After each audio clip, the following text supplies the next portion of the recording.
HQN Books and HarlequinAudio present Stroke of Luck by B.J. Daniels, performed by Todd Mclaren. Chapter 1. Bad luck always comes in threes. Standing in the large kitchen of the Sterling, Montana guest ranch, Will Sterling shot the woman an impatient look. "I don't have time for this right now, Dorothea." Just saying, Dorothea Brand muttered under her breath. The 50-year-old housekeeper was short and stout, with a helmet of dark hair and piercing dark eyes. She'd been part of the fixtures on the ranch since Will and his brothers were kids, which made her invaluable, but also as bossy as an old mother hen. After the Sterling boys had lost their mother, Dorothea had stepped in. Their father, Wyatt, had continued to run the guest ranch alone, and then with the help of his sons until his death last year.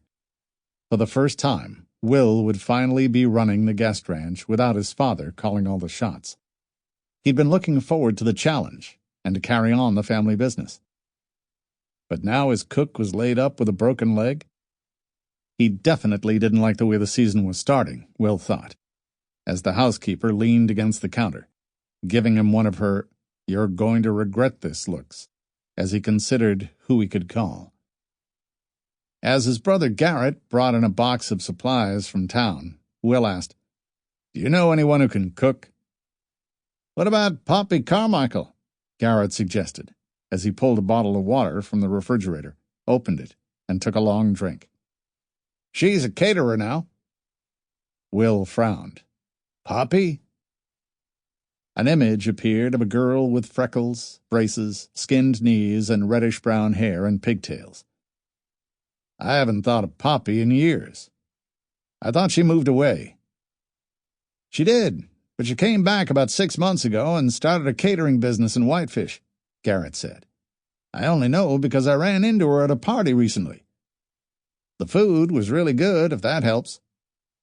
"Wait, I remember her. Cute kid. Didn't her father work for the Forest Service?" their younger brother, Shade, asked, as he also came into the kitchen with a box of supplies. He deposited the box inside the large pantry just off the kitchen. "Last box," he announced, dusting off his hands. "You remember well. Poppy and her dad lived in the old Forest Service cabin a mile or so from here," Garrett said, grinning at him.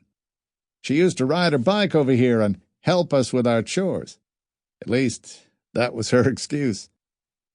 Will avoided his brother's eyes. It wasn't like he'd ever forgotten. "I just remember the day she decided to ride Lightning," Shade said. "She climbed up on the corral, and as the horse ran by, she jumped on it." He shook his head, clearly filled with admiration. "I can't imagine what she thought she was going to do riding him bareback," he laughed. "She stayed on a lot longer than I thought she would. But it's a wonder she didn't kill herself. The girl had grit. But I always wondered what had possessed her to do that." Garrett laughed and shot another look at Will. "She was trying to impress our brother." "That poor little girl was smitten," Dorothea agreed as she narrowed her dark gaze at Will. "And you, being 15 and full of yourself, often didn't give her the time of day. So what could possibly go wrong hiring her to cook for you?" He groaned. "You aren't making this any easier." He was already short-staffed. Normally, the guest ranch didn't take guests this early in the season. Late spring and summer were the guest ranch's busiest times, with a fall season for hunters. But a friend of their father's had made a special request for Will to open for 4 days in March. Big Jack Hansen owned a small fly fishing vest company outside of La Quinta, California, called On the Fly. Big Jack wanted to hold a retreat for some of his employees at Sterling, Montana Guest Ranch, a place from his youth.